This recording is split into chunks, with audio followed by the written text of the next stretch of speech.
उपराष्ट्रपति चुनाव के लिए बोरियों में पैसे भरकर लाई बीजेपी।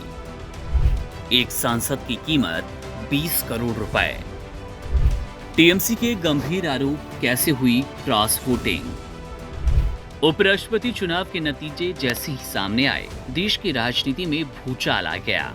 एनडीए उम्मीदवार सीपी राधाकृष्णन की अप्रत्याशित जीत ने विपक्षी खेमे में उथल-पुथल मचा दी। सबसे विस्फोटक प्रतिक्रिया आई तृणमूल कांग्रेस टीएमसी की ओर से, जिसने भारतीय जनता पार्टी बीजेपी पर लोकतंत्र की खुली हत्या का सनसनीखेज आरोप जड़ा। टीएमसी के राष्ट्रीय महासचिव अभिषेक बनर्जी ने दावा किया कि इस चुनाव में धनबल का बेशर्म और बेहया प्रदर्शन किया गया। उनका आरोप था कि भाजपा ने विपक्ष के सांसदों की निष्ठा खरीदने के लिए 15 से 20 करोड़ रुपए प्रति व्यक्ति तक रिश्वत दी।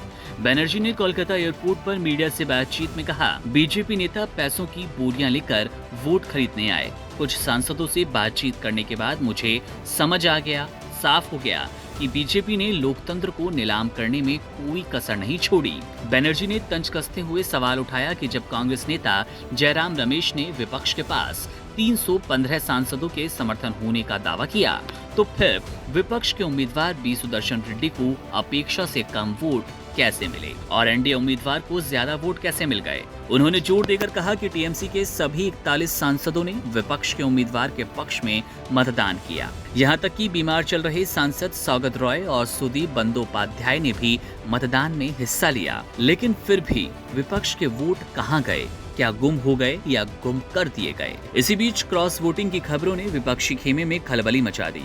शिवसेना शिंदे गुट के नेता संजय निरुपम ने खुलासा किया, विपक्षी इंडिया गठबंधन के कम से कम 16 सांसदों ने एनडीए के पक्ष में वोट डाले। इनमें उद्धव ठाकरे की शिवसेना के 5 सांसद, शरद पवार की राष्ट्रवादी कांग्रेस पार्टी के सांसद। ये खुलासा विपक्षी एकता की पोल खोलने के लिए काफी है। अभिषेक बनर्जी ने इस गुप्त मतदान पर सवाल उठाते हुए कहा, चूंकि ये वोटिंग सीक्रेट थी, हम नहीं कह सकते कि किसने क्रॉस वोटिंग की या किनके वोट खारिज हुए, लेकिन इतना तय है कि किसी ने जनता के विश्वास को बेच डाला। उन्होंने आम आदमी पार्टी की एक महिला सांसद का भी परोक्ष रूप से जिक्र किया, जो खुलेआम भाजपा का समर्थन करती हैं।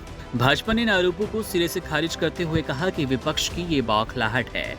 भाजपा प्रदेश अध्यक्ष शमीक भट्टाचार्य ने कहा कि हम इन बेबुनियाद आरोपों पर प्रतिक्रिया देकर उन्हें तवज्जो नहीं देना चाहते, लेकिन चुनाव साफ दिखाता है कि एनडीए एकजुट है और विपक्ष अंदर से बुरी तरह बंट चुका है। उन्होंने विपक्षी नेताओं को आईना दिखाते हुए कहा कि असली संकट उनके घर के भीतर है। कुल मिलाकर इस उपराष्ट्रपति चुनाव ने न सिर्फ एक नए विजेता को जन्म दिया, बल्कि विपक्ष के भीतर की टूट-फूट, विश्वासघात और नैतिक पतन की कहानी को भी उजागर कर दिया। टीएमसी के आरोप और क्रॉस वोटिंग के खुलासे ने भारतीय राजनीति के उस अंधेरे कोने की ओर इशारा किया, जहां वोट की कीमत तय होती है, वो भी करोड़ों में। बात में कितना दम है, ये तो आने वाले वक्त पता चलेगा। बहरहाल मामले पर हमारी नजर है, जैसे ही कोई अपडेट मिलेगा आपसे साझा करेंगे। आप बने रहिए वन इंडिया के साथ।